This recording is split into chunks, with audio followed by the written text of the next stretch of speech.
बहुत समय पहले की बात है। एक छोटे से गांव में मीशा नाम की एक 8 साल की लड़की रहती थी। मीशा को खेलना बहुत पसंद था, लेकिन पढ़ाई का नाम सुनते ही वो भाग जाती।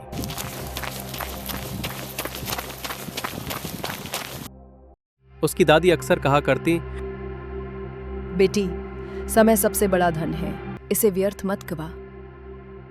एक दिन दादी ने उसे एक छोटा सा बीज दिया और कहा, अगर इसे अपने दिल से लगाओगी तो बगीचा सपनों जैसा बन जाएगा। लेकिन याद रखना, समय का ध्यान रखना जरूरी है। मीशा ने बात तो सुनी नहीं, बस बीज लिया और अपने घर के पीछे बगीचे में बो दिया। अगली सुबह जब मीशा उठी, पूरा बगीचा रंग बिरंगे फूलों और जादुई पेड़ों से भर गया है। हर पत्ता चमक रहा था। मीशा खुशी से झूम उठी। वो पूरे दिन वहीं खेलती रही। खेलते खेलते उसे ध्यान ही नहीं रहा कि कब सुबह से शाम हो गई। तभी उसकी नजर पड़ी एक अजीब पेड़ पर, जिसमें घड़ी टंगी थी।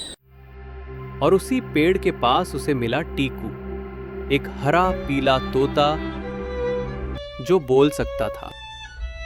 टीकू ने कहा, मीशा, तुम्हारा समय खो गया है। जब बच्चे पढ़ाई नहीं करते, समय कहीं और चला जाता है। मीशा को यकीन नहीं हुआ। वो भागी भागी घर पहुंची, लेकिन वहां सब लोग बूढ़े हो चुके थे। उसकी दादी बहुत कमजोर हो गई थी। मीशा अकेली रह गई थी। डरी हुई मीशा ने टीकू से पूछा, अब क्या करें? टीकू बोला, हमें टाइम मास्टर के पास जाना होगा, जो समय का रक्षक है। मीशा और टीकू एक गुप्त दरवाजे से जादुई बगीचे के अंदर पहुंचे। वहां पहेलियों वाला रास्ता था।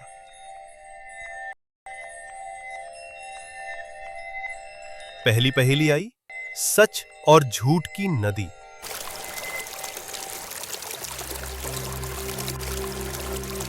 एक किनारे पर लिखा था, सच बोलो तो नदी पार करोगे,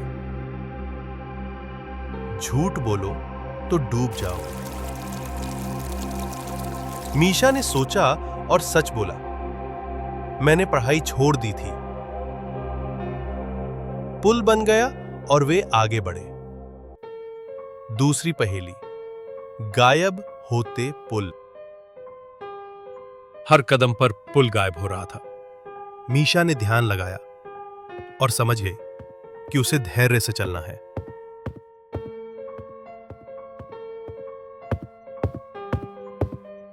तेज भागने पर ही पुल गायब होता था।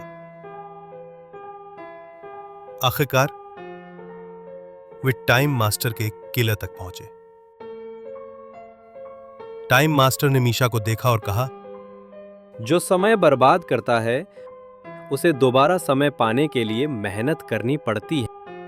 मीशा ने वादा किया, मैं अब पढ़ाई भी करूंगी और खेलूंगी भी, लेकिन संतुलन रखूंगी। टाइम मास्टर ने अपनी जादुई घड़ी घुमाई।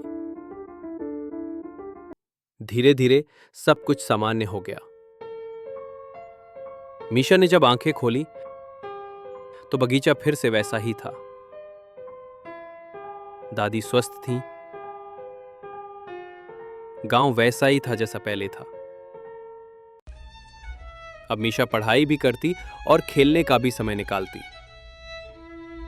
उसका बगीचा भी उसके जैसा हो गया था, संतुलित और सुंदर।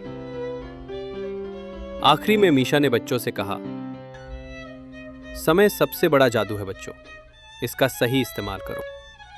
अगर आपको मीशा की यह जादुई कहानी पसंद आई हो तो लाइक करें, कमेंट करें और हमारे चैनल को सब्सक्राइब करना बिल्कुल मत भूलें। अगली बार मिलेंगे एक और मजेदार कहानी के साथ।